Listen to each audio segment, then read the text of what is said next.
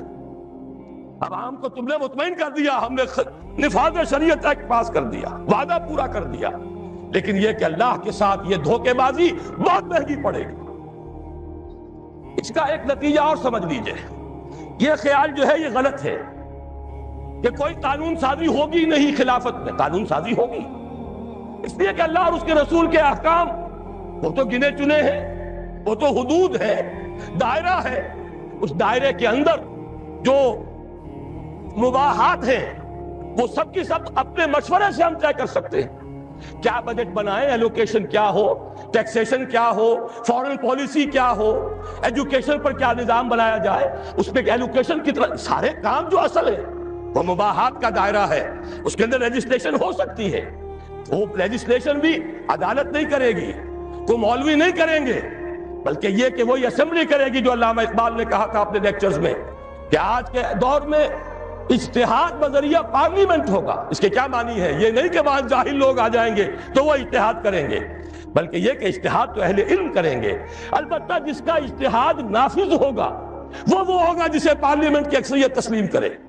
اور عدالتوں کو یہ اختیار حاصل ہوگا جو اعلیٰ عدالتیں ہیں، سپیریئر کورٹس، وہاں ایک عام آدمی بھی جا کر دعویٰ دائر کر سکے گا کہ جناب دستور میں لکھا ہوا ہے کتاب و سنت کے خلاف کوئی قانون سازی نہیں ہو سکتی، فلاں قانون میں ثابت کرتا ہوں کتاب و سنت کے منافی ہے. عدالت کو اختیار ہوگا، وہ اس کو کل عدم قرار دے دے، گورنمنٹ کو نوٹس دے، اتنی مدت کے اندر اندر اس کی جگہ پر دوسری قانون سازی کتاب و سنت کے دائرے کے اندر اندر کر لو، خلا کو پر کر دو، ورنہ فلاں تاریخ سے یہ قانون کل عدم. یہ ہے پروسیس. اس پروسیس کو واقعہ یہ ہے کہ صحیح انداز میں شروع کیا تھا ضیاء الحق نے. نظری طور پر ہر ایک کے ساتھ انصاف کیا جانا چاہیے. جو اس نے کیا ہے اس کا بھی اقرار ہو، جو نہیں کیا ہے اس کا بھی اعلان ہو. انہوں نے کیا، شریعت کورٹ بنا دی اور یہی اصول طے کیا شریعت کورٹ میں ہر مسلمان جائے، کوئی قانون ہو اس کے بارے میں اگر وہ ثابت کر دے یہ کتاب و سنت کے منافی ہے کل عدم ہو جائے گا. لیکن کیا نہیں کیا وہ بھی سمجھ لیجئے. شریعت کورٹ بٹھا کر اس کو ہتھکڑیاں بھی پہنا دی، بیڑیاں بھی پہنا دی. نہ ہمارے دستور کے بارے میں بول سکتے ہو، چاہے مفتی تقی عثمانی ہو اور چاہے پیر کرم بخش صاحب ہو اور کوئی بھی ہو، چاہے کوئی بڑے سے بڑا عالم آنے لا کر بٹھا دیا، دستور پر بات نہیں کر سکتے، عدالتی قوانین پر بات نہیں کر سکتے، مالی قوانین پر بات نہیں کر سکتے، اور تو اور آئلی قوانین پر بھی بات نہیں کر سکتے. انا للہ و انا الیہ راجعون. کام بڑا اچھا کیا تھا، صحیح کیا تھا، لیکن یہ کہاوت ہے ہمارے ہاں، کوئی مہمان آیا ہو تو کہا جائے جناب یہ سب گھر آپ کا ہے اطمینان سے، لیکن دیکھیے کسی شے کو ہاتھ نہ لگائیے گا. یہ حشر ہمارے ہاں ہوا ہے اسلام کے ساتھ.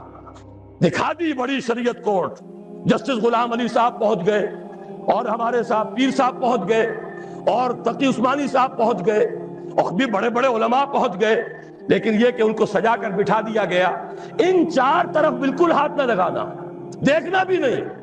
باقی کچھ قوانین ہے، ہوتا رہا ہے، ہوتا رہے گا، لیکن نہ مالیات کا نظام بدلے گا، نہ خاندانی نظام جو ہے اس میں جو کچھ کیا تھا. ایک عامر مطلق نے پہلے ایوب خان نے اور اس کو دوسرے اس عامر نے مسلسل 11 برس تک تحفظ دیا ہے، جس کو تمام اس ملک کے جتنے بھی مسلمہ فرقے ہیں، جتنے مسلک ہیں، سنی، شیعہ، دیوبندی، بریلوی، اہل حدیث، جماعت اسلامی، سب نے یہ کہا کہ یہ غلط ہے، شریعت سے خلاف ہے، شریعت سے تجاوز ہے. لیکن وہ قانون 1962 سے لے کر 1992 آ رہا ہے، 30 برس سے جوں کا توں لاگو. اسی میں ضیاء الحق صاحب کے 11 سال بھی اور اسی میں ہماری شریعت کورٹ کے اتنے سال بھی سب جیت گئے ہیں. لیکن یہ کہ پرنالہ وہیں گر رہا، یہ نہیں ہوگا. لیکن یہ کہ اصل الاصول سمجھ لیجئے، حاکمیت اللہ کی، بالادستی کتاب و سنت کی، بغیر استثناء، نظام بھی قانون بھی، ان سب کے اوپر ان کی بالادستی کے منافی نہیں ہوگا.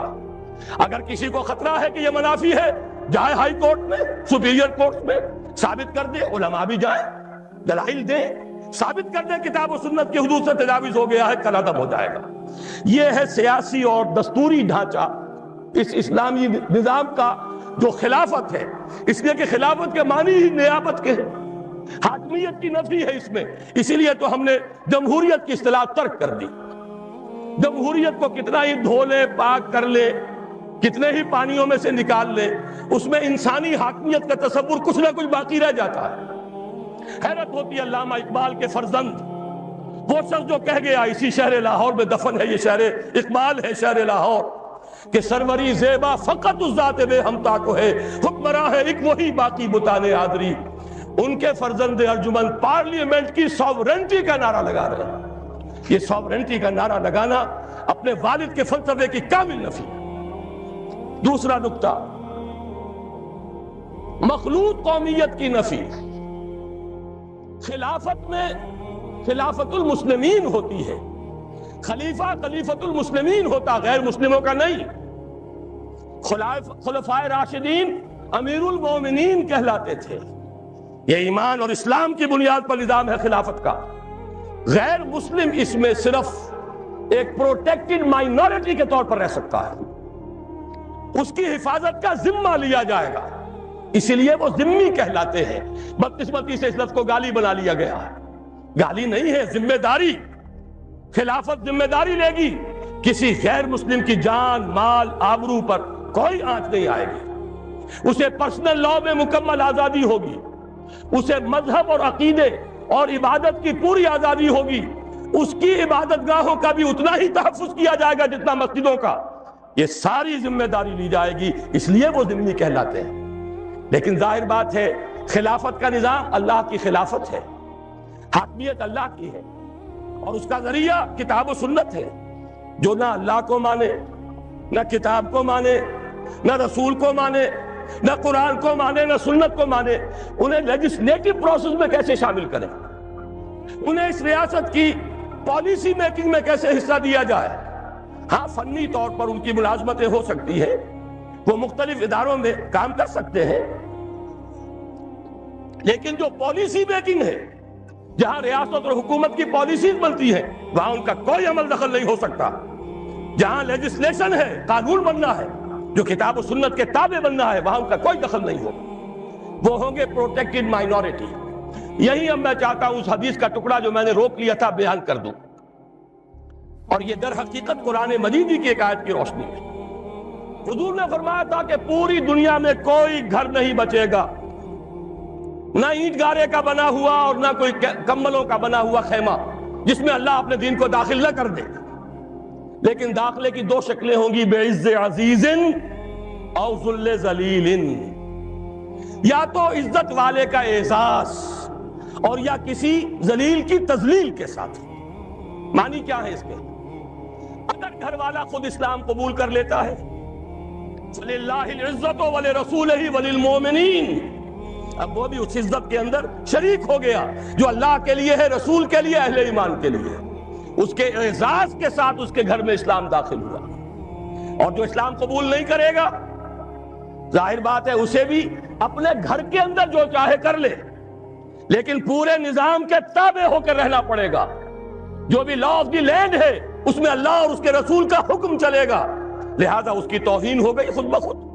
وہ اپنے گھر میں جو چاہے کرے، شراب پینی ہے پی لے، اپنا جو معاملہ کرنا چاہے، کسی ایک معبود کو نہیں ہزاروں معبودوں کو سجدے کر لے، اجازت ہے، لیکن یہ کہ ملک میں نظام اللہ اور اس کے رسول کا، غلبہ اللہ کے دین کا، وَلِلَّهِ الْعِزَّةُ وَلِرَسُولِهِ وَلِلْمُؤْمِنِينَ، یہی دو شکلیں ممکن ہے جو حضور نے بیان فرما دی۔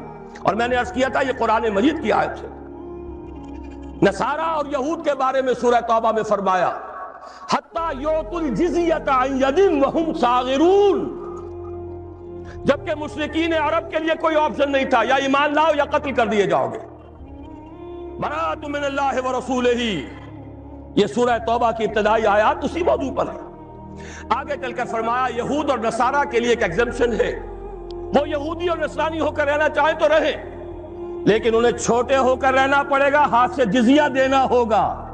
یُعْطُوا الْجِزْیَةَ عَنْ یَدٍ وَهُمْ صَاغِرُونَ، یہی ہے جسے حضور نے فرمایا ذل ذلیل، اس کے سوا کوئی شکل نہیں ہے اسلامی ریاست میں۔ البتہ جزیہ کیا ہے، اسے بھی گالی بنا دیا، یہ گالی نہیں ہے۔ ریاست جب ذمہ لے گی، خلافت کا نظام انڈر رائٹ کرے گا، ان کے جان اور مال کے تحفظ کو، ان کی آزادیوں کو، مذہب اور عقیدے کی آزادی، ان کے پرسنل لا کی آزادی، تو کچھ ٹیکس انہیں دینا پڑے گا نا، کچھ تبادلے میں ہوگا۔ مسلمان زکوٰۃ دیں گے، اگر عشری زمین ہے عشر دیں گے، خراجی زمین ہے خراج دیں گے، تو انہیں بھی کچھ دینا ہوگا کہ نہیں؟ بس یہ ان سے زکوٰۃ نہیں ہوگی اور ان سے ہوگا ٹیکس۔ وہ ٹیکس ہے جس کا نام جزیہ ہے۔ جزیہ کسے کہ جزا، بدلہ۔ یہ تو ایک در حقیقت مبادلہ ہے۔ حکومت جو کچھ خرچ کرتی ہے اس کا کچھ نہ کچھ حصہ آپ کو برداشت کرنا ہوگا، تو جزیہ جزا ہے۔ ذمہ وہ ہے جس کے کہ تمام حقوق کی ضمانت خلافت کا نظام دیتا ہے۔ یہ ہے ایک علیحدہ معاملہ۔ البتہ یہ کہ جہاں تک خلیفہ کا انتخاب اور جو بھی قانون ساز آپ ادارہ بنائے اس کے انتخاب کا معاملہ ہے، اس میں صرف مسلمان مرد اور عورتیں ووٹ دیں گی، اور صرف وہ مسلمان اس میں حصہ لیں گے، مرد، اس لیے کہ امورکم الی نسائکم، یہ محمد رسول اللہ کے فرمان کے خلاف ہے۔ عورتوں کے حوالے کچھ اور ذمہ داریاں ہیں جو اسلام نے کی ہیں، وہ میں بعد میں کروں گا۔ ووٹ دیں گی اس لیے کہ حضرت عمر رضی اللہ تعالیٰ عنہ نے جو ایک کمیٹی بنائی تھی جس کے بعد کے تیسرے خلیفہ کا انتخاب ہوا، جس کے ذریعے سے اس میں حضرت عبد الرحمن ابن عوف نے مردوں سے بھی رائے لی، خواتین سے بھی رائے لی۔ رائے کی حد تک ہمارے پاس مثال موجود ہے، لیکن یہ کہ اس سے آگے معاملات مملکت، معاملات ریاست، یہ مردوں کے لیے ہیں، عورتوں کے لیے نہیں۔ اس اعتبار سے سمجھ لیجئے مسلمان مرد اور عورتیں مل کر خلیفہ کا انتخاب کریں، جو بھی مجلس ملی ہے اس کا انتخاب کریں۔ اس میں غیر مسلموں کا کوئی حصہ نہیں ہے۔ ان کے علیحدہ باڈیز ہو سکتی ہیں ان کے مسائل کے بارے میں جن سے رائے لی جا سکے۔ یہ ہے دوسرا نکتہ، مخلوط قومیت کی نفی۔ تیسرا نکتہ، خلیفہ کا انتخاب بلا واسطہ تمام مسلمان مرد اور عورتیں کریں گے، لیکن اس خلیفہ کا معاملہ وہ نہیں ہوگا جو پارلیمانی نظام میں ہے۔ خلفائے راشدین مشورہ لیتے تھے، مشورہ لینا فرض ہے، حضور سے کہا گیا شاورہم فی الامر، لہذا کون ہوگا جو اس سے مستثنیٰ ہو؟ لیکن یہ ووٹوں کی گنتی کا معاملہ کبھی نہیں رہا اسلام میں۔ خلیفہ راشد نے کبھی گنتی کر کے ووٹ لے کر اور فیصلے نہیں کیے، بلکہ یہ کہ خلیفہ کو پورا اختیار ہے۔ کتاب و سنت کی تلوار تو سب پر ہے، ویسے ہی خلیفہ کے سر پر بھی ہے، لیکن اس کے دائرے کے اندر اسے ایک معین مدت تک کے لیے، اگرچہ خلفائے راشدین کے ہاں یہ معین مدت نہیں تھی، وہ تعزیز خلفاء تھے، لیکن وہ شے ہم پر لازم نہیں ہے۔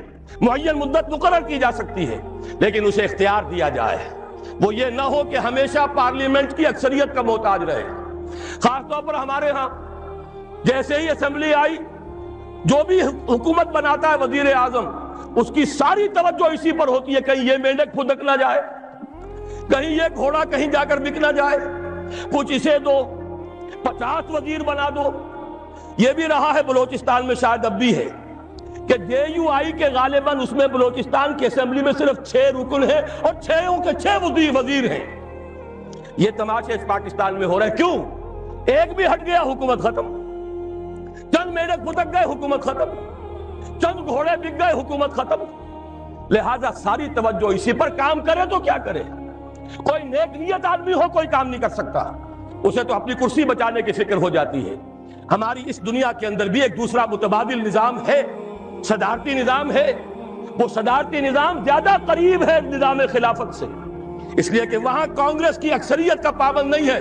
جو بھی صدر ہے امریکہ کا، اس کی اپنی مرضی ہے، اس کے مطابق وہ جس کو بھی وزیر بنانا چاہتا ہے سیکریٹری کہلاتے ہیں وہاں، ضروری نہیں کہ وہ کانگریس کا رکن ہو۔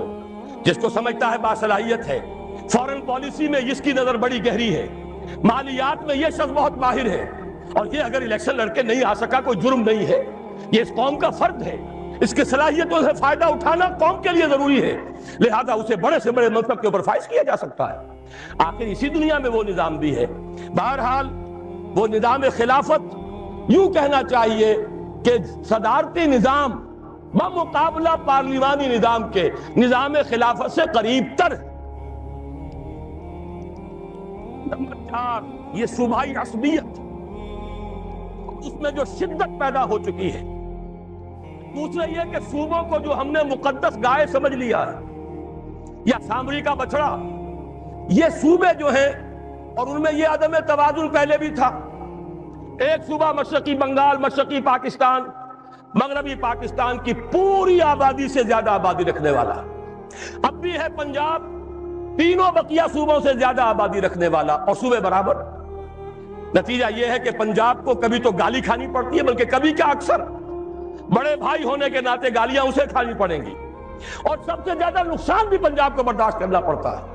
جو حکومت ہے اس کی اکثریت جو ہے پنجاب سے ہے، اسے قائم رکھنے کے لیے اب اکثریت کی ضرورت ہے دوسرے صوبوں سے بھی، لہذا وہ ڈکٹیٹ کراتے ہیں. ضیاء الحق 11 برس تک رہا اور وہ ایک بہاری کو پاکستان نہیں لا سکا. کیوں نہیں لا سکا؟ اس لیے کہ سندھی اس کے مقابلے میں کھڑے ہو جاتے تھے. یہ عصبیتیں جب تک نہیں ٹوٹیں گی اس وقت تک کوئی اچھے سے اچھا حکمران بھی یہاں کچھ نہیں کر سکے گا. پھر صوبے آپ نے اتنے بڑے بنا رکھے ہیں، ظاہر بات ہے ہائی کورٹ ایک ہوگی. جو بھی آپ کے لوگ ہیں جن کی شکایتیں ہیں، لمبے لمبے سفر کریں اور جائیں اور وہاں جا کر جو ہے وہ اپنا خط برداشت کریں، ہوٹلوں میں ٹھہرے. چھوٹے چھوٹے صوبے ہمارے نزدیک دو چیزیں، ایک تو یہ کہ صوبوں کی تعداد بڑھائی جائے، موجودہ کمشنریوں کو صوبہ بنا دیا جائے. ضیاء الحق صاحب نے بھی یہ بات کہی تھی اور بھی بے شمار لوگوں نے یہ بات کہی ہے کہ پاکستان کے بہت سے مسائل کا حل اس میں ہے کہ صوبے چھوٹے کر دیے جائیں، تعداد بڑھا دی جائے، لیکن کوئی ہمت نہیں کرتا. ضیاء الحق صاحب کو ہمت نہیں ہوئی. کہا تو انہوں نے یہ تھا کہ دیکھو افغانستان کو آبادی میں ہم سے 1/5 اور صوبے ہم سے 12 گنا زیادہ، 50 صوبے، لیکن یہ کہ یہ کام بھی واقعتاً کرنے کا ہے چھوٹے صوبے، تاکہ لوگوں کو اپنی ضروریات انتظامی جو ہے اس کے لیے لمبے سفر نہ کرنے پڑے. اور پھر جب یہ صوبے ٹوٹیں گے تو اس سے یقیناً وہ عصبیت کی دیواریں جو کھڑی ہو گئی ہیں وہ بھی منہدم ہوں گی. میں تو بھارت کی مثال دیتا ہوں، بلکہ اس میں ایک بات اور عرض کر رہا ہوں. یہ لسانی اور ثقافتی معاملات جو ہیں، نسلی، لسانی، ثقافتی، ان میں ہمارے یہاں افراط و تفریط ہے. یا تو انہیں سمجھ لیا گیا ہے منزل من اللہ، اور یا انہیں کہہ دیتے کفر. دونوں باتیں غلط ہیں. لسانی، نسلی، علاقائی عصبیت اور تعصب غلط ہے، لیکن لسانی، نسلی، علاقائی ثقافتیں اور زبانیں ہرگز کفر نہیں. ہر ثقافت اپنا حق رکھتی ہے کہ پروان چڑھے.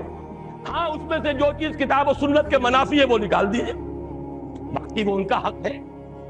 زبان برابر کی حقدار ہے کہ پروان چڑھے. کلمہ کے سوائے عربی زبان کے کوئی اور زبان مقدس نہیں، اور وہ بھی اس لیے نہیں کہ وہ عربوں کی زبان ہے، اس لیے کہ اس میں اللہ کی کتاب ہے، اللہ کا کلام ہے، اس میں اللہ کے رسول کے فرامین ہیں.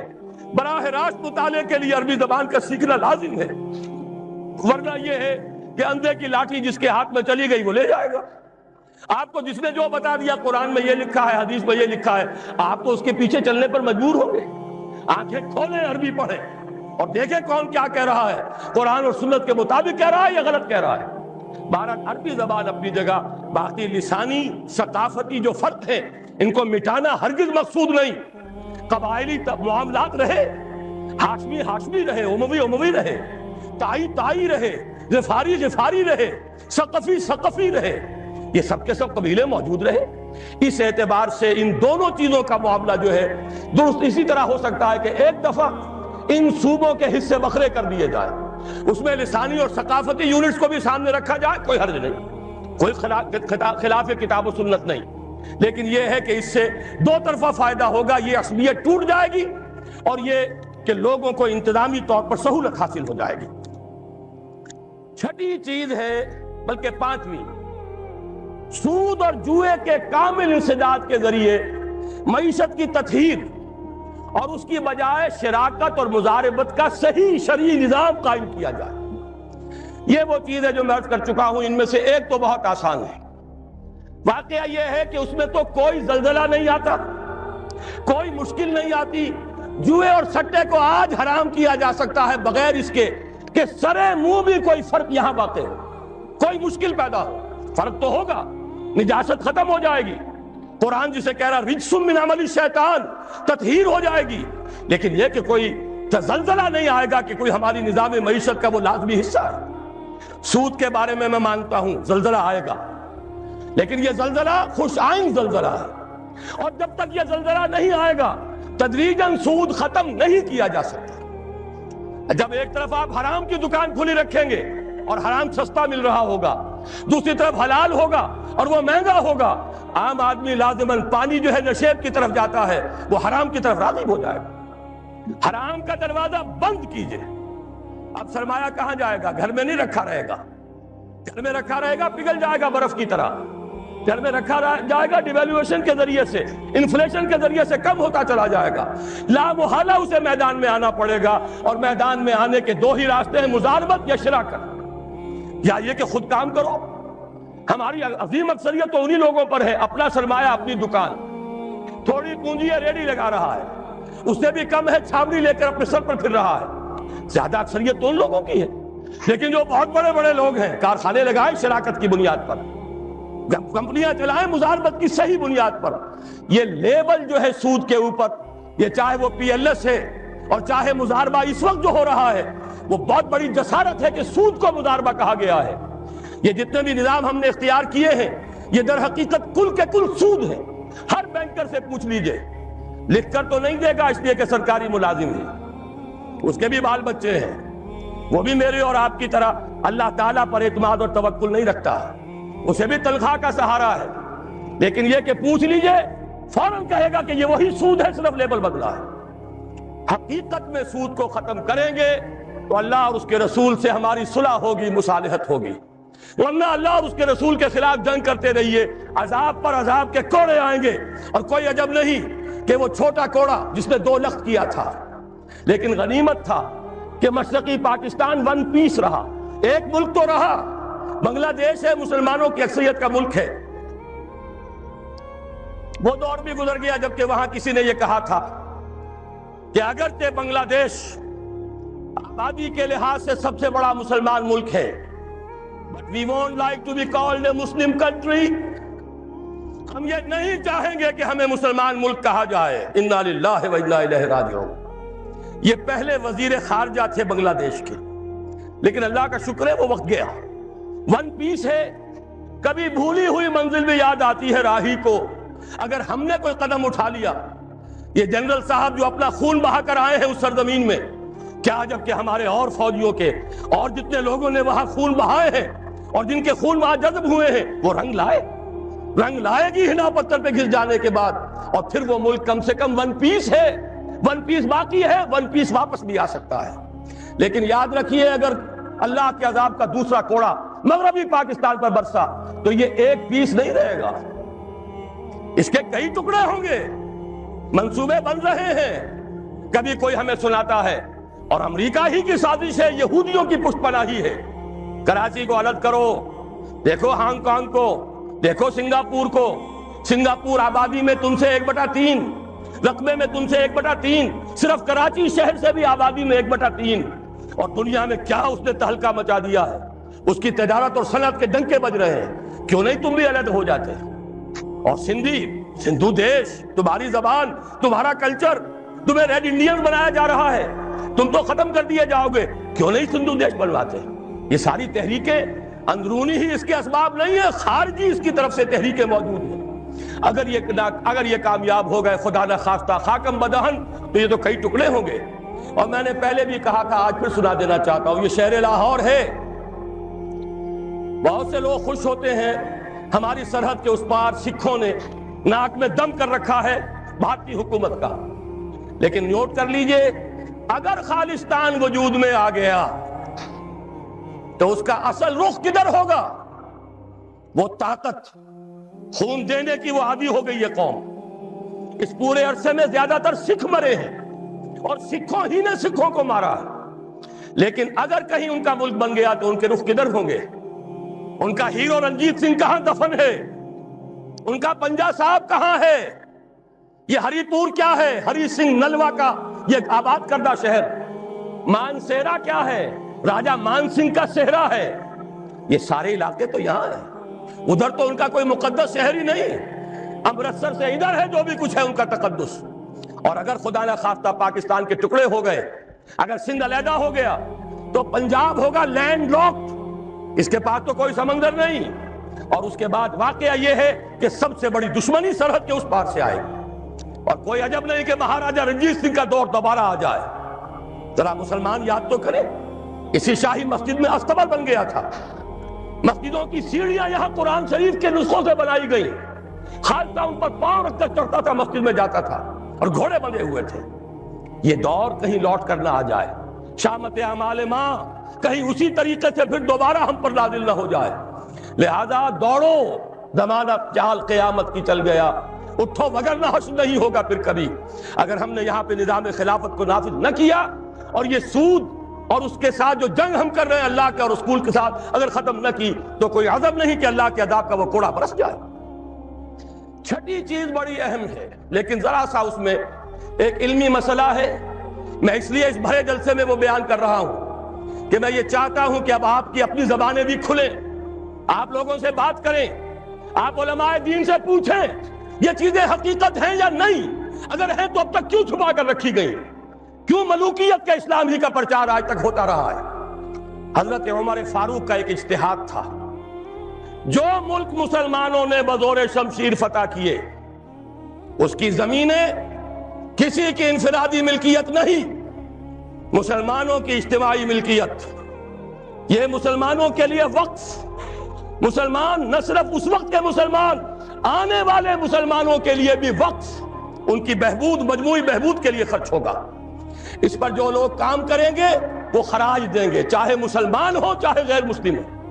خراجی زمین قیامت تک خراجی رہے گی، چاہے بعد میں کہیں ہماری بدقسمتی سے، شامت اعمال سے کوئی غیر مسلم حکمران آ جائے، پھر اگر آزادی حاصل کی جائے، سٹیٹس نہیں بدلے گا زمینوں کا، ونس خراجی آلویز خراجی۔ یہ ذرا سمجھ لیجیے علمی بات کیا ہے۔ قرآن حکیم میں ایک حکم ہے انفال کا، مال غنیمت کا، یہ سورہ انفال میں ہے، 10ویں پارے کی پہلی آیت ہے، اور دوسرا حکم ہے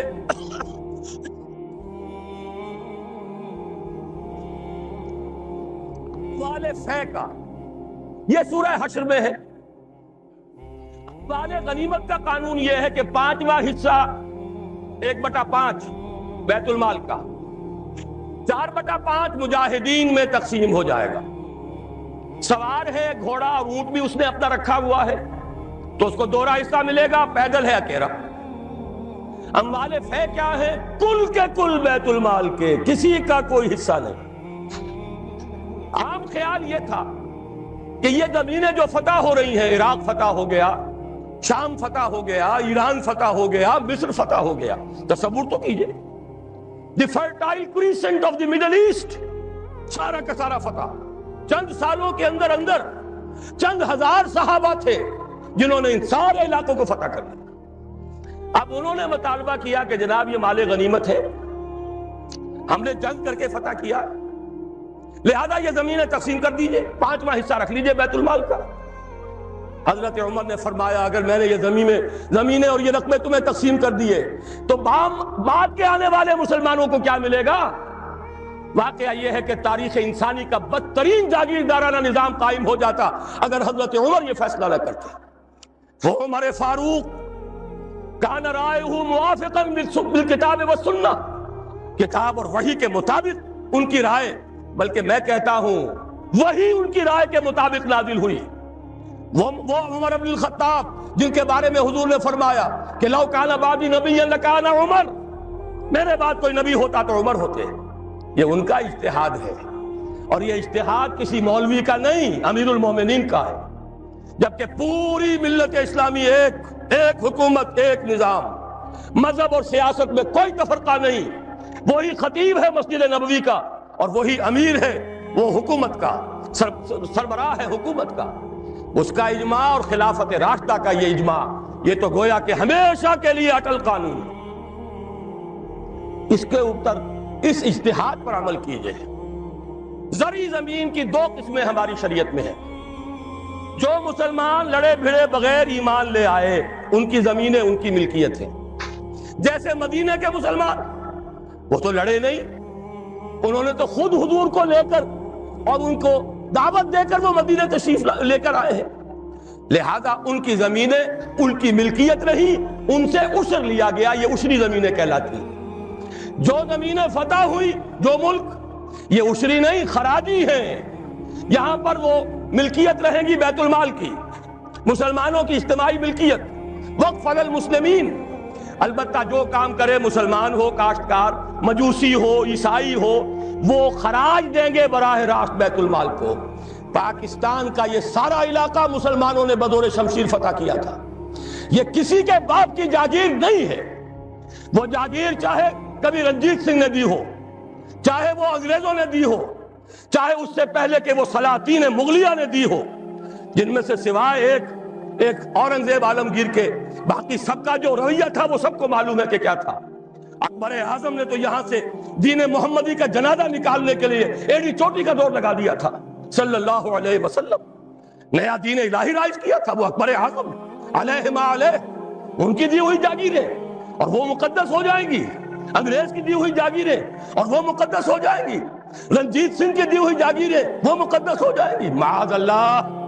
یہ تمام زمینیں بیت المال کی ہیں، وقف للمسلمین، ان سے خراج جائے گا براہ راست بیت المال میں، آدھی یا اس سے بھی زائد یا اس سے کم جو پوری پیداوار کا جائے گا وہاں، اتنا ریونیو جمع ہوگا، اتنا ریونیو جمع ہوگا کہ بہت سے لعنتی ٹیکسوں سے نجات مل جائے گی، جن میں سب سے بڑا لعنتی ٹیکس جو ہے انکم ٹیکس ہے۔ عام کاروباری آدمی یا تو ہمہ وقت کلرک رکھے، اکاؤنٹنٹ رکھے، اور پھر اسے بازار سے بھی نہیں ملتی رسید، وہ سامان لے کر آتا ہے رسید نہیں دیتے، اب وہ جاتا ہے انکم ٹیکس افسر کے سامنے بھیگی بلی بنا کھڑا ہوا ہے، جھوٹ بولے، جھوٹ حلفیہ بیان دے، رشوت دے، اکاؤنٹنٹس کو دے، انکم ٹیکس آفیسر کو دے، چھوٹ جائے گا، جان بچ جائے گی، اور اگر جھوٹ نہیں بولے گا اپنی بساط الٹ دے۔ لہذا تقریباً سب کے سب جھوٹے ہو گئے، جھوٹے حلف دیتے ہیں۔ جب جھوٹا حلف انسان نے دے دیا ایک معاملے میں تو یوں سمجھئے کہ کارک کھل گیا بوتل کا، اب تو جھوٹ ہی ہوگا، اسی کا راج ہوگا۔ یہ سب سے بڑا ملعون ٹیکس ہے کہ جس نے ہمارے ہاں صداقت کا، دیانت کا، امانت کا جنازہ نکال دیا۔ اور یہ سب کچھ کیوں؟ اس لیے کہ جو اصل آمدنی کا ذریعہ ہے وہ تو ہم نے جاگیرداروں کو دے رکھا ہے، ان کے محل سج رہے ہیں، ان کے بڑے بڑے بنگلے ہیں، ان کے عیش ہیں۔ ہاری کو دیکھو، یہاں کے کاشتکار کو دیکھو۔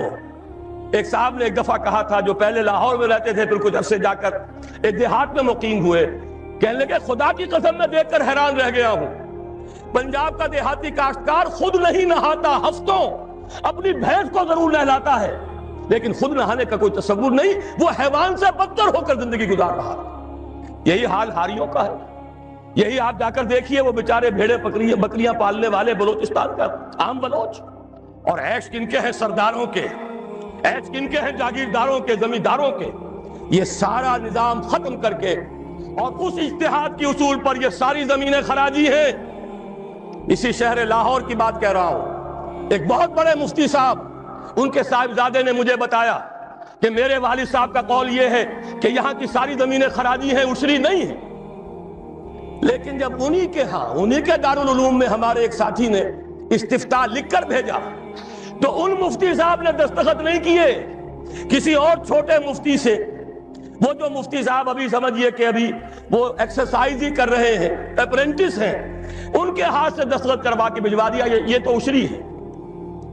یہ حال ہمارے علماء کا ہو چکا ہے۔ کیوں ہو گیا ہے؟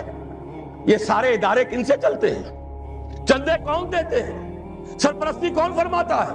وہ تو وہی لوگ ہیں۔ سرمایہ دار کا چندہ نہ ہو تو دارالعلوم نہیں چلے گا، سرمایہ دار کا چندہ نہ ہو تو یہ سارے جو بھی ٹھاٹ بچھے ہوئے ہیں، جو بڑی بڑی مسندیں سجی ہوئی ہیں، جو بڑی بڑی جائیدادیں بن گئی ہیں، ریاستیں بن گئی ہیں، یہ کہاں سے آئیں گی؟ لہذا سچ بات کیسے کہی جائے؟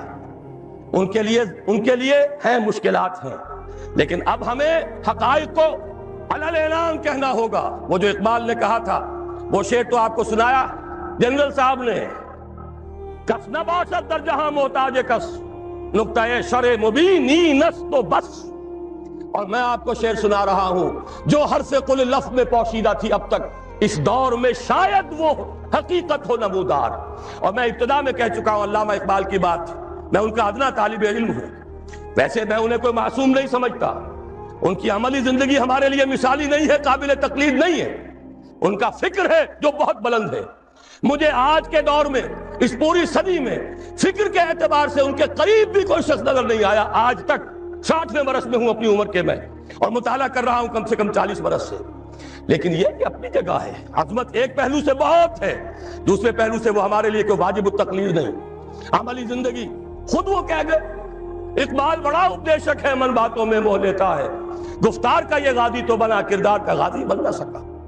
کوئی بات نہیں، اللہ معاف فرمائے گا عمل کو، بات صحیح کہی ہے، اور وہ یہ کہی ہے کہ دور ملوکیت میں اسلام کے چہرے انور پر جو پردے پڑ گئے تھے، آج وقت آیا ہے کہ ان پردوں کو اٹھا دیا جائے، ڈنکے کی چوٹ کہا جائے یہ زمینیں خراجی ہیں، کسی کی ملکیت نہیں ہے، کسی کے باپ کی جاگیر نہیں ہے، یہ سب مسلمانوں پر وقف ہے، ان کی بہبود کے لیے ہے، ان سے خراج براہ راست جائے، نیا بندوبست اراضی کیا جائے۔ جو پہلے کام کر رہے ہیں ان کا حق فائق ہے، الفضل للمتقدم پہلے موجود ہیں، جو کام کر رہے ہیں ورکیبل یونٹ بنا دیا جائے۔ اور یہ وہ بات ہے، سن 82 میں میں نے صرف 2 مہینے کی خطا کی تھی، ضیاء الحق صاحب کی شورا میں 2 اجلاس اٹینڈ کیے تھے، اور ڈنکے کی چوٹ کہا تھا کہ خدا کے لیے ایک کمیشن بٹھائیے، جید علماء بھی ہوں اس میں۔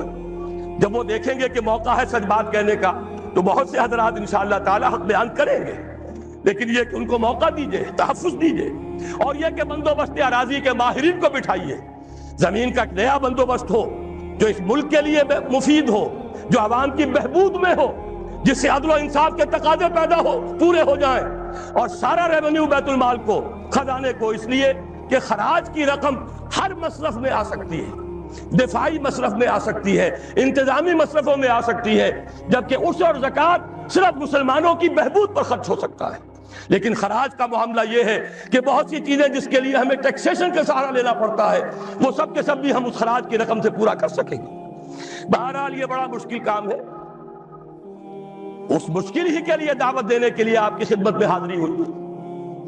مشکل کے بغیر دنیا میں کبھی کچھ نہیں ہوا، قربانی کے بغیر کہیں اسے آپ توہین رسالت نہ سمجھ لیں، معاذ اللہ ثم معاذ اللہ، قربانی کے بغیر محمد الرسول اللہ والذین معہ، اگر کسی کو حق پہنچتا تھا کہ انہیں کوئی تکلیف نہ پہنچتی اور انقلاب آ جاتا تو وہ محمد تھے صلی اللہ علیہ وسلم، وہ حقدار محبوب رب العالمین سید الاولین والآخرین، ان کو حق پہنچ سکتا تھا، ان کے پاؤں میں صرف کانٹے نہیں چوبے، وہ تو ابتدائی بات ہے جب چچی بچھا دیا کرتی تھی دروازے کے باہر کانٹے لا کر، ان پر تو پتھراؤ ہوا ہے، ان کا جسم مبارک لہو لہان ہوا ہے، وہ 3 برس کے لیے شیب بنی ہاشم میں محصور رہے ہیں، شدید ترین فاقے آئے ہیں، وہ 3 دن غار ثور میں چھپے ہوئے رہے ہیں، وہاں آپ نے اپنے آپ کو جو ہے محفوظ رکھا ہے۔ پھر کیا نہیں ہوا؟ جنگ بدر میں طویل ترین سجدہ کیا، اے اللہ کل جو مارکا ہونے والا ہے، اگر کہیں یہ 313 میرے 15 برس کی کمائی اگر کہیں یہ کل ختم ہو گئی تو پھر قیامت تک تیرا نام لینے والا کوئی نہ ہوگا۔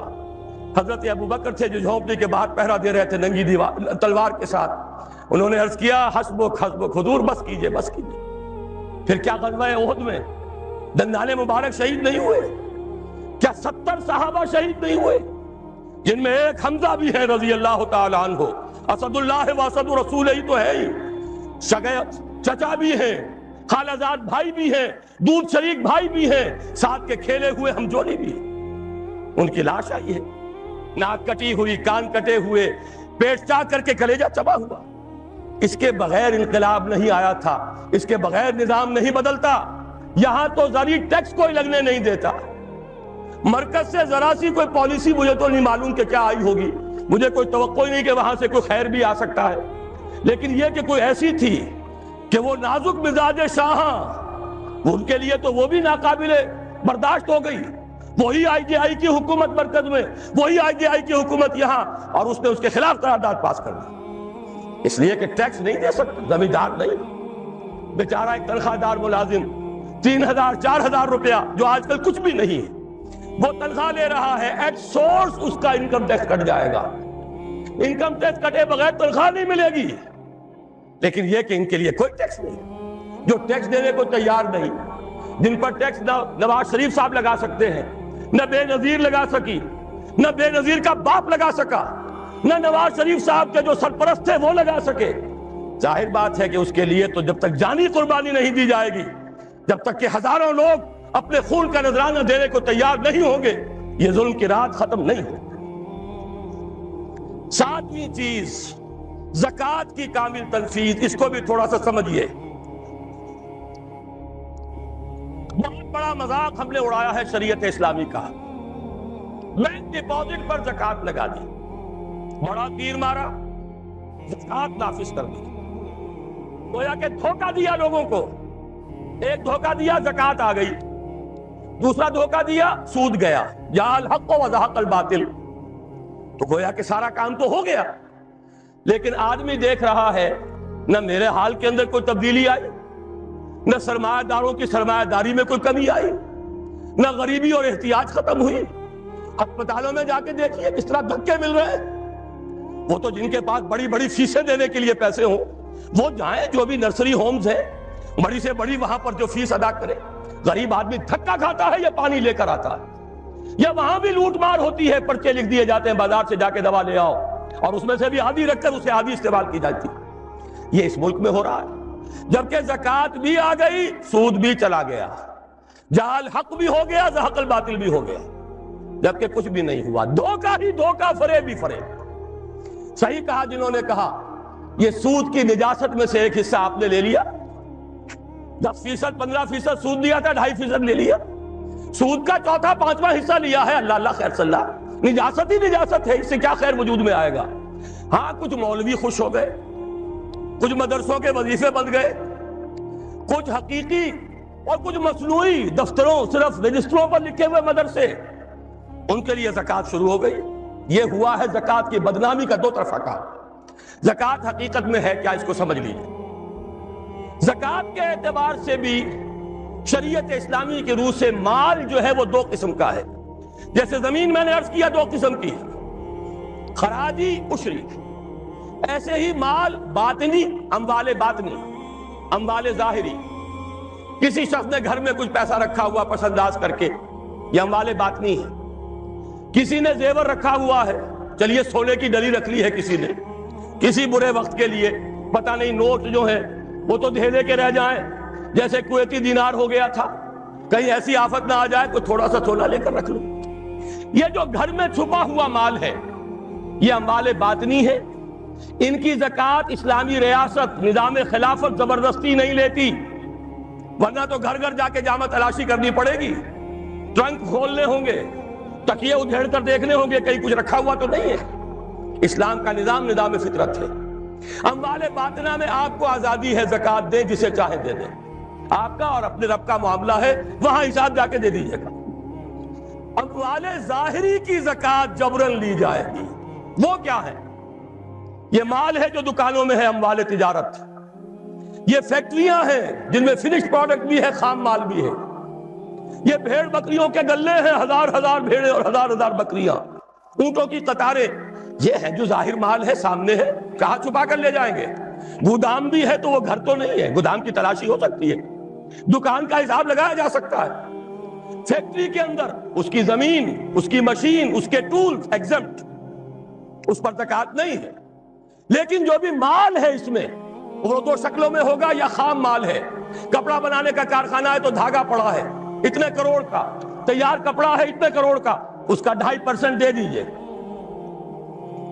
مال ہے 5 لاکھ کا دکان کے اندر، 2.5% دے دیجئے، اموال ظاہر ہے۔ اور اس میں اس سے کوئی غرض نہیں کہ سال بھر میں آپ نے کچھ کمایا کہ گوایا، جب تک آپ نصاب کی حد سے اوپر ہیں، چاہے آپ کا اس سال میں آدھا مال گیا، 10 لاکھ کی مالیت تھی، اب آپ 5 لاکھ کے ہیں، لیکن 5 لاکھ پر بھی آپ کو 2.5% دینا ہے، چاہے کمایا ہو چاہے گوایا ہو۔ اور یہ ٹوٹل پر ہے، کسی اکاؤنٹنٹ کی ضرورت نہیں، جو تاریخ معین ہے جا کر دیکھیے کیا مال پڑا ہوا ہے، 2.5% حساب کر کے دیکھیے، اتنی رقم آئے گی۔ ابھی جو کہہ رہے تھے جنرل صاحب کہ یہ نعرہ بھٹو نے لگایا، یہ بالکل وہی بات ہے جو علامہ اقبال نے فرمائی ہے۔ مغربی تہذیب میں بھی ایک حصہ حق کا ہے، اگرچہ باطل نے اس کے اوپر پورا غلبہ حاصل کر لیا، لیکن حق کا حصہ اس میں بھی تھا۔ وہ کیا تھا؟ اوہام پر اپنی بات نہ قائم کرو، لا تقف ما لیس لک بہ علم ان السمع والبصر والفؤاد کل اولئک کان عنہ مسئولا۔ علم پر بات کرو، وہم پر نہیں، محض تصورات پر نہیں، محض توہمات پر نہیں، علم پر، موقف تمہارا علم پر قائم ہونا تھا۔ یہ بات تھی، انہوں نے لی، توہمات کو ختم کیا، کھول آنکھ، زمین دیکھ، فلک دیکھ، فضا دیکھ، مشرق سے ابھرتے ہوئے سورج کو ذرا دیکھ۔ لہذا سائنس بڑھی، ٹیکنالوجی بڑھی، آئی ان کے ہاں ترقی آئی، اسی طرح یہ سمجھ لیجئے روٹی کپڑا اور مکان کوئی کافرانہ نعرہ نہیں تھا، یہ افراد کا بنیادی حق ہے، اور تاریخ انسانی میں پہلی مرتبہ عمر فاروق نے اس حق کا بیان کیا۔ اگر دجلہ اور فرات کے کنارے ایک کتا بھی بھوکا مر گیا تو عمر قیامت کے دن ذمہ دار ہوگا۔ کون مارکس ہے، کیا پدی اور کیا پتی کا شوربہ، کون کوئی جدید تصورات دینے والے ہوں گے؟ یہ کل کی پیداوار ہے اور آج ختم ہو چکے، آج ان کے چہروں پر کالک بلی جا رہی ہے، آج ان کے مجسمے گرائے جا رہے ہیں۔ عمر فاروق کا فرمان یہ محمد کے غلام اور ایک ادنا تربیت یافتہ سپاہی کا فرمان ہے، یہ تا قیامت قائم رہے گا۔ ہر شہری کی بنیادی ضروریات کی کفالت ہے جو نظام خلافت کے ذمے، اور اس میں تو جیسا کہ میں نے عرض کیا، اس میں تو حضرت عمر نے مسلمان نہیں کہا،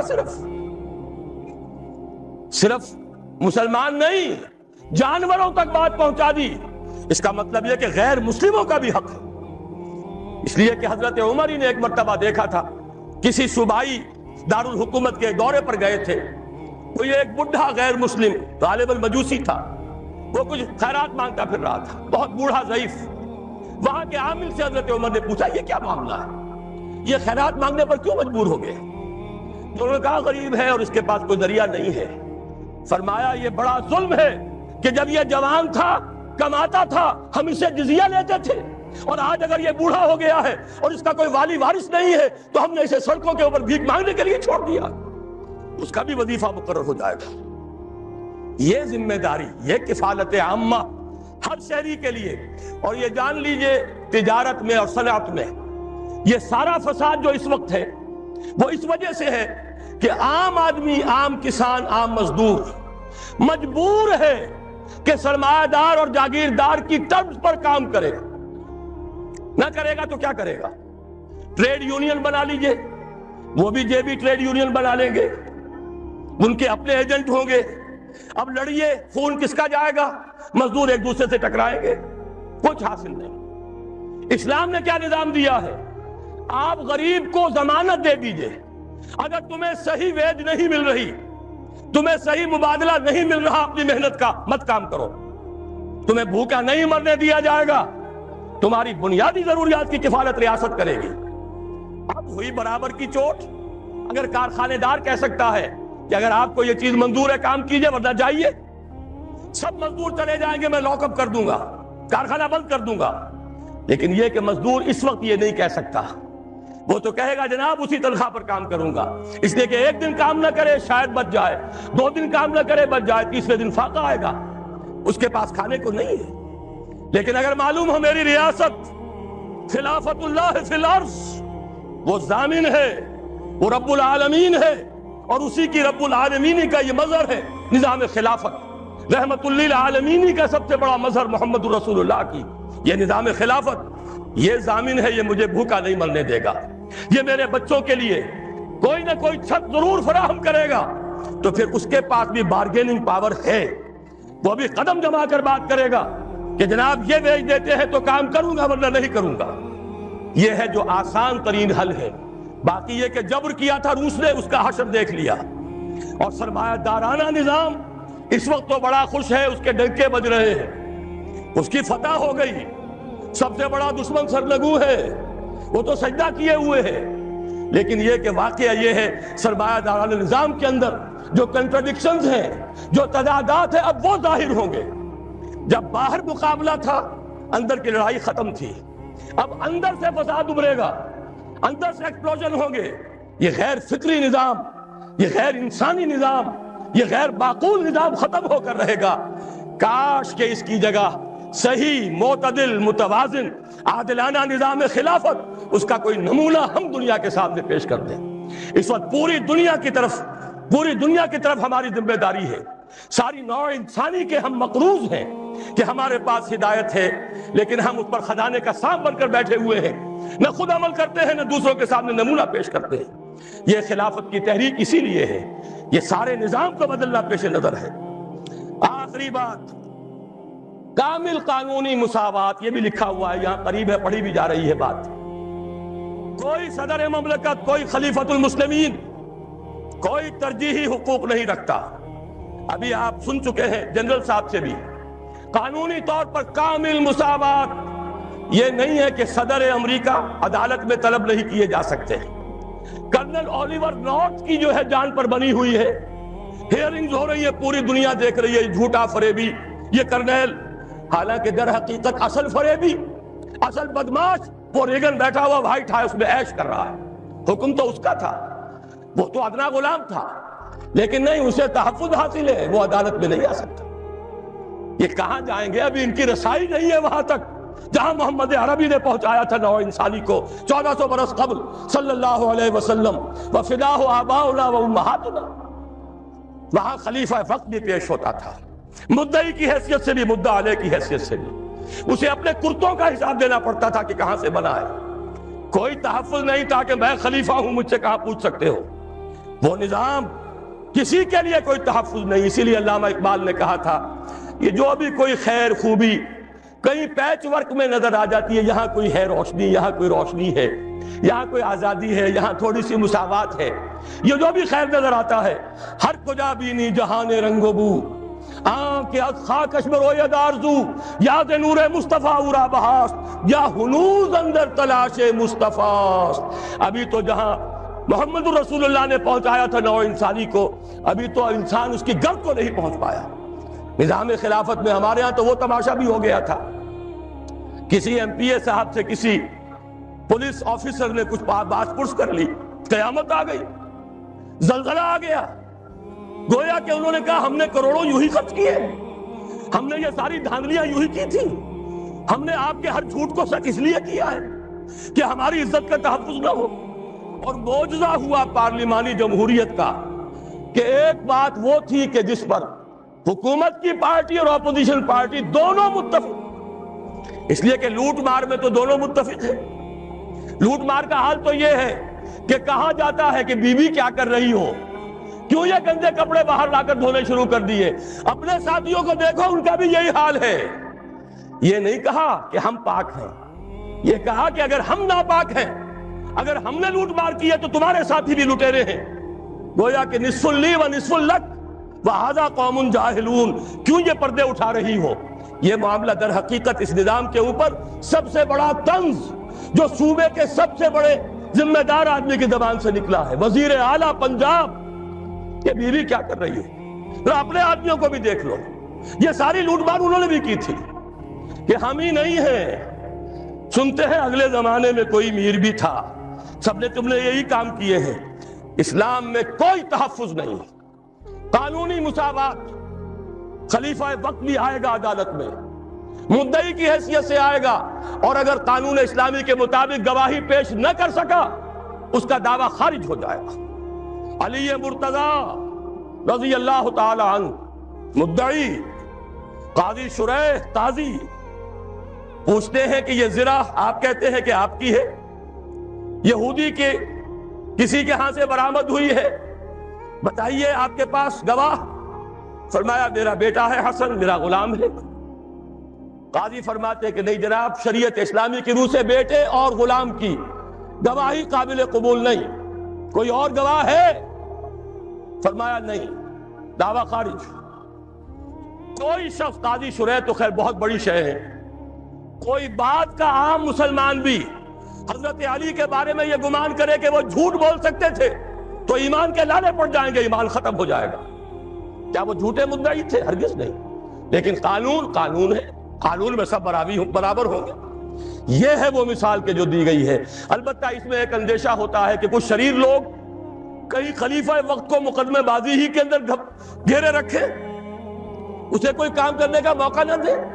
اس کے لیے تعزیرات ہیں, جس کی سب سے بڑی مثال, اگر کوئی شخص کسی دوسرے شخص پر زنا کا الزام لگائے اور اگر ثابت نہ کر پائے تو اگر وہ زانی یا زانیہ غیر شادی شدہ ہے تو اس کے 100 کوڑے لگتے اگر ثابت ہو جاتا. تو یہ جس نے الزام لگایا اور ثابت نہیں کر سکا اس کو 80 کوڑے لگیں گے. تیار ہو, آ جاؤ, لگاؤ الزام. ایسی ہی تعزیر جو ہے معین کی جا سکتی ہے کہ جو لوگ غلط کوئی مقدمہ قائم کریں گے, غلط الزام لگائیں گے خلیفہ وقت پر, اس کو یہ سزا ملے گی. اب جو رسک لے سکتا ہے آئے میدان میں. قانونی تحفظ نہیں ہے, البتہ یہ کہ اس قسم کی تعزیرات کے ذریعے سے اس معاملے کو ایک حد سے کے اندر رکھا جا سکتا ہے۔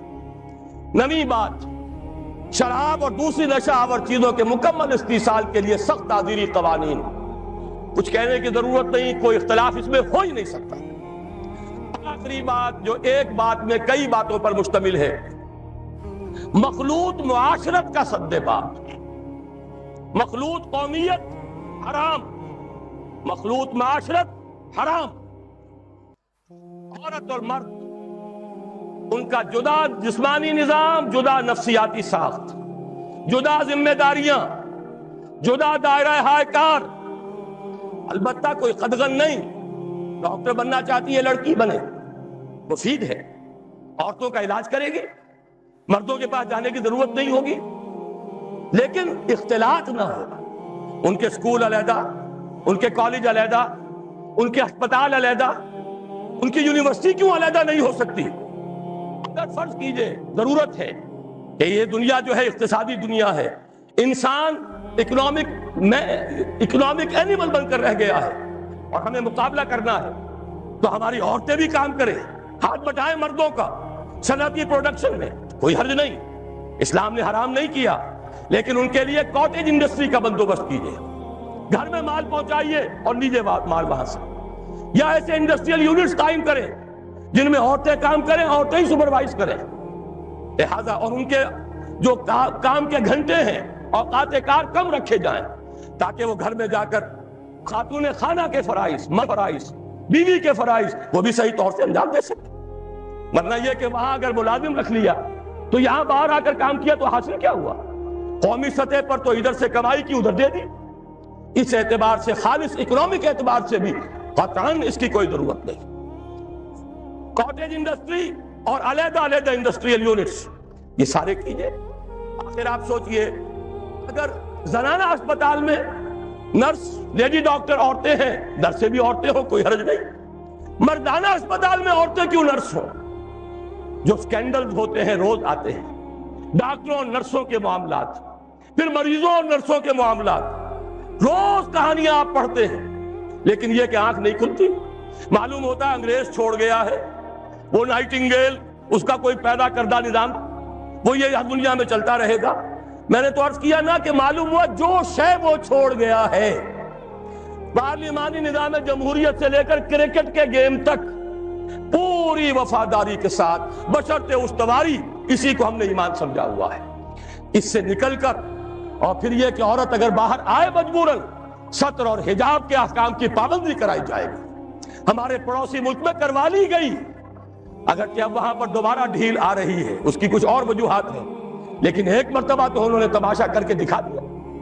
ان کی تہذیب کو، یہ چونکہ مولانا ظفر علی خان کا شعر ہے اس لیے سنا رہا ہوں، اگرچہ ایک لفظ اس میں غیر ثقہ آ گیا ہے، تہذیب نو کے منہ پہ وہ تھپڑ رسید کر جو اس حرام زادی کا حلیہ بگاڑ دے، کم سے کم انہوں نے ایک دفعہ تو کر کے دکھایا۔ کاش پاکستان جو اسلام کے نام پر بنا ہے، وہاں ہم یہ بے حیائی، بے حجابی، فحاشی کا راستہ بند کر سکیں، اور شرم اور حیا، فیملی لائف، گھریلو زندگی، اس کا سکون اور امن اور چین، شوہر اور بیوی کے درمیان باہمی اعتماد، یہ فضا دوبارہ پیدا ہو۔ اللہ کرے کہ ان لعنتوں سے جو مغربی تہذیب کی نقالی میں ہمارے آئی ہے، ہم ان سے چھٹکارا حاصل کر سکیں۔ بہرحال یہ 10 نکات ہیں، ذرا مہلت ہو، وقت تو زیادہ ہو گئی ہے، لیکن یہ چکر لگا لیں گے، یہاں پر پڑھتے جائیں گے تو کوئی حرج نہیں ہے۔ اب سوال یہ ہے کہ یہ نظام آئے گا کیسے؟ میرے لیے بڑی سہولت ہے، میرے کچھ ساتھیوں نے پہلے ہی بیان کر دیا۔ پہلے یہ خلافت اپنی ذات پر نافذ کریں۔ ہمارا اپنا وجود ایک نفس ہے، اور ایک ہمارے ہاں روح ہے، روح ربانی، وَنَفَخْتُ فِيهِ مِن رُوحِي، یہ روح خلیفت اللہ ہے، امر اللہ ہے۔ یسألونک عن الروح قل الروح من امر ربی، یہ روح حاکم ہو جائے، یہ خلیفت اللہ بن جائے نفس کے اوپر۔ پہلا کام یہ ہے، اسی کو کہا گیا ہے اصل جہاد۔ حضور نے فرمایا المجاہد من جاہد نفسہ، پوچھا کہ ای الجہاد افضل یا رسول اللہ، فرمایا ان تجاہد نفسک فی طاعت اللہ۔ پھر نمبر 2، آپ کا ایک دائرہ اختیار ہے، آپ کا گھر ہے، اس میں آپ خلیفت اللہ ہیں۔ اگر یہاں آپ اسلام کو نافذ نہیں کر سکتے تو اسلام کا نام زبان پر نہ لائیں، ہرگز فارم پر نہ کیجئے ہمارے ساتھ تعاون کا۔ اگر عزم کر لے کہ ہاں اب کروں گا، تب فارم پر کیجئے، تب دستخط کیجئے۔ لیکن یہ کہ اگر یہ ارادہ نہیں ہے، صرف نعرے لگانے ہیں، تو میں آپ کا ساتھ نہیں چاہتا۔ یہ تو پروسیس شروع ہو